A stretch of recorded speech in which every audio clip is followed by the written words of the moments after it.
So today, we're going to be looking at King Benjamin and King Mosiah. All right. This is a really fascinating period in the Book of Mosiah. And we're looking at the transition of power. Mm-hmm. We're talking about leadership. And I think one of the things that really sets the stage for this is we see that in King Benjamin's time, everyone entered into a covenant with God. Right. Mosiah chapter 6, verses 1 and 2, talks about every soul making that pledge to keep his commandments. Right. It's remarkable, that sense of unity. Yeah. Everyone coming together, and really committing themselves. Yeah. And so, King Benjamin, knowing that his reign is coming to a close, he doesn't just step down. Right. He takes some pretty deliberate steps. Yes, absolutely. I mean, we see in Mosiah chapter 6, the actions he takes before kind of formally stepping down. Yeah, and one of those is consecrating his son Mosiah. Exactly. To be the next ruler. Yeah. And it's not just here's the keys to the kingdom. Right. He really prepares him. Absolutely. And I think verse 3 is really important here. It highlights the intentional nature of King Benjamin's action. Yeah, absolutely. He's not just handing over power, he's ensuring a smooth and righteous transition. Yeah, and he also establishes systems, right? Yes, absolutely. For teaching. Mm-hmm. For reminding the people of God's commandments. That's right.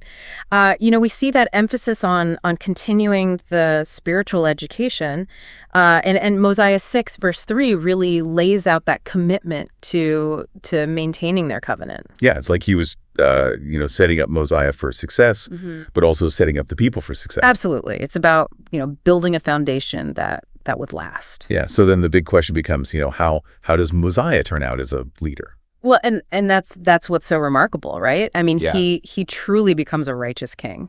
We see in Mosiah chapter 6, verse 6, that he really follows God's laws and commandments. Yeah, and I think one of the things that stands out to me is his humility. Oh, absolutely. That's a quality that just shines through. Yeah. It's incredibly inspiring. Mm-hmm. And we see that in Mosiah 6.7. Yes. Where it talks about him choosing to work the land, just like his father did. Right.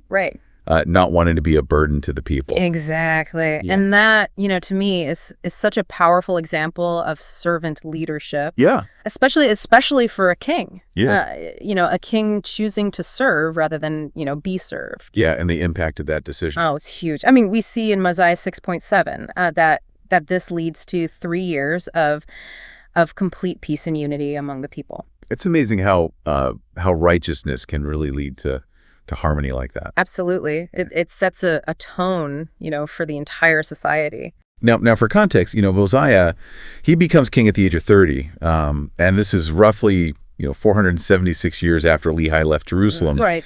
Mosiah 6.4 kind of places it on the timeline for us. These aren't just stories. This is real history. That's right.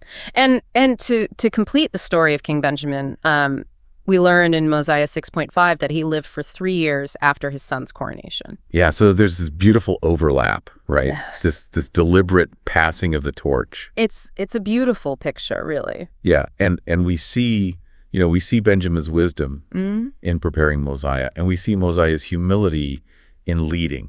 Absolutely. I mean, it speaks to the deep commitment that both men had to God and to their people. Yeah, how can we apply these principles in our lives? That's the question, isn't it? I mean, these stories offer such timeless lessons on leadership, humility, righteousness. Yeah. How can we embody these qualities in our families, in our communities, in our workplaces? Yeah, it's something to really think about. Absolutely. Well, we hope you've enjoyed this discussion. Yes. We hope it's given you much to think about. Absolutely. Be sure to follow our podcast and subscribe for more discussions. Yeah, we'd love to have you back.